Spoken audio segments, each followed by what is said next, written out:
রাধে রাধে। জয় গোপাল।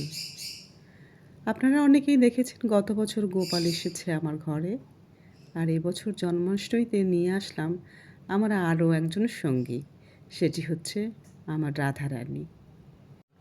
আর গত বছর তো এসেছে রাধা মাধব আর গোমাতা, তাই এবছর গোপালের আমার প্রথম জন্মদিন।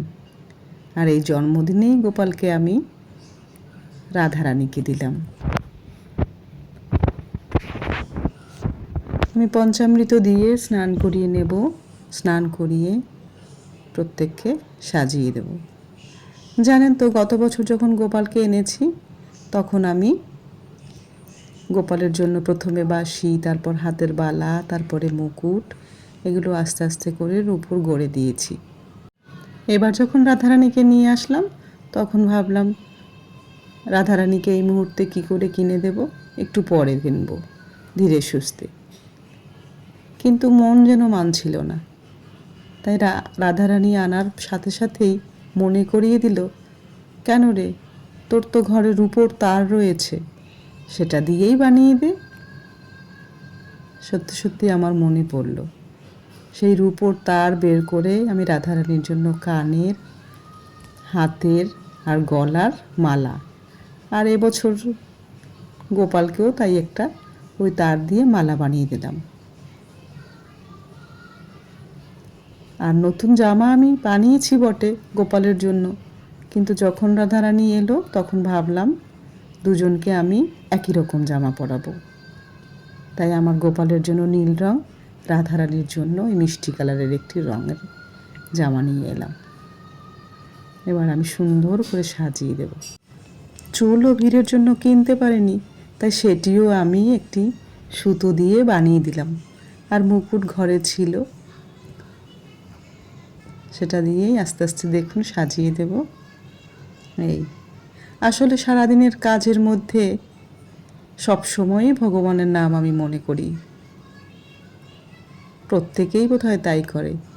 এই যে ভগবানের জন্য সারা মাস ধরে অপেক্ষা করা, জন্মাষ্টমী আসবে, আমি গোপালকে, আমার রাধারানীকে, যার ঘরে যেমন আরাধ্য দেবতা রয়েছে তাদেরকে এরকম করে সাজাবো, এটা করব, এটা করব, এই যে ভাবনা, এই যে ভক্তি, এই যে প্রেম, এটুকুই চায় ভগবান।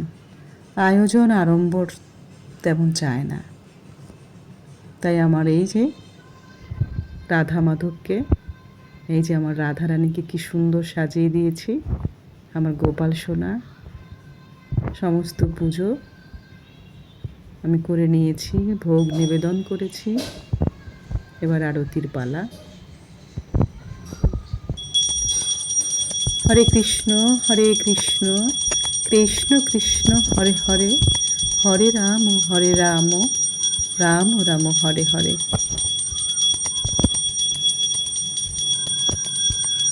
আমার সকল আধার দূর করো, আমাকে নীরোগ রেখো, যাতে আমার ভক্তি শক্তি দুটোই যেন অক্ষুণ্ণ থাকে তোমাকে আরাধনা করার। সঠিক মন্ত্র তন্ত্র কিছুই আমি জানি না, শুধু মনের ভক্তি ভাব আর ভালোবাসা, এইটুকুই আমার আছে। আমার সকল সদস্যদের, সকল দর্শকদের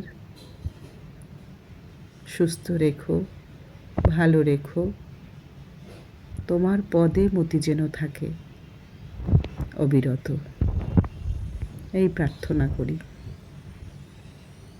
জয় গোপাল, জয় গোপাল, জয় গোপাল। রাধে রাধে, রাধে রাধে, রাধে রাধে। আরতি শেষে আমি প্রণাম করে ভগবানের কাছে ক্ষমা প্রার্থনা করলাম। আমার যদি কোনো ভুল ত্রুটি হয়ে থাকে পুজোতে ক্ষমা করো, আর আমার ভোগ যেন তিনি গ্রহণ করেন, এই প্রার্থনা করি।